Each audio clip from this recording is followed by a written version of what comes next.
तुम्ही मला कितीही धमकावण्याचा प्रयत्न केला ना कोणत्याही माध्यमातून, मी कोणाच्या बापालाही घाबरत नाही. हे तुमच्या लक्षात असू द्या. माझं नाव सचिन राठोड आहे, हे तुमच्या डोक्यात टाकून घ्या. तुम्हाला परत परत हे नाव ऐकू येणार आहे, बरं का. बरं, जाऊ द्या, असो.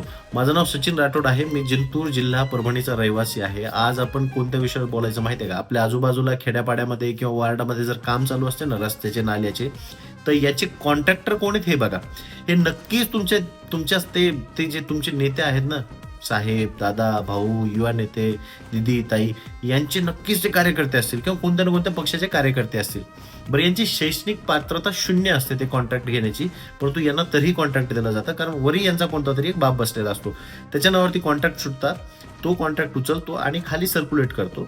म्हणजे 100 रुपयाचा जर कॉन्ट्रॅक्ट असेल वरती, तर 10-15 रुपयामध्ये खाली काम केलं जातं. इन बिटवीन हा मध्ये पैसा सर्क्युलेट केला जातो, डिस्ट्रीब्यूट केला जातो, आणि हा याचा एक हिस्सा वरती पण जातो, खालती पण जातो, इकडे पण जातो, तिकडे पण जातो.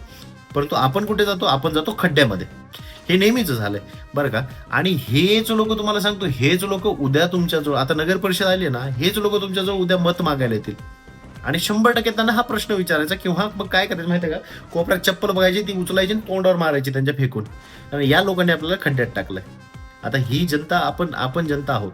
आपण कधी हुशार व्हायचं? बाबासाहेब आंबेडकर म्हटले होते, real freedom is the freedom of mind.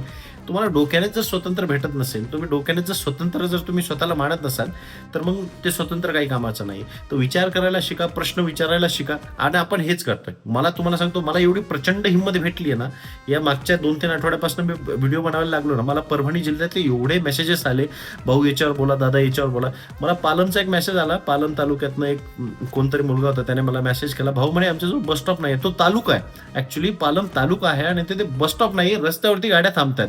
हायवेवरती, highway म्हणण्यापेक्षा एक रोड आहे त्याच्यावरती थांबतात लोक, दुकानासमोर, हॉटेलसमोर बसलेले असतात. ही परिस्थिती परभणी जिल्ह्याची.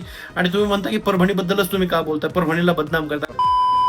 तुमच्यामुळे आमचा जिल्हा मागे राहिलाय. बोलायला शिका, काही हरकत नाही. कोणी काही करत नाही. कायदा एवढा स्ट्रॉंग आहे ना, कोणाच्या बापाला घाबरायची गरज नाही. आणि जर कोणी त्रास दिला ना, करा आम्हाला कॉल. धन्यवाद.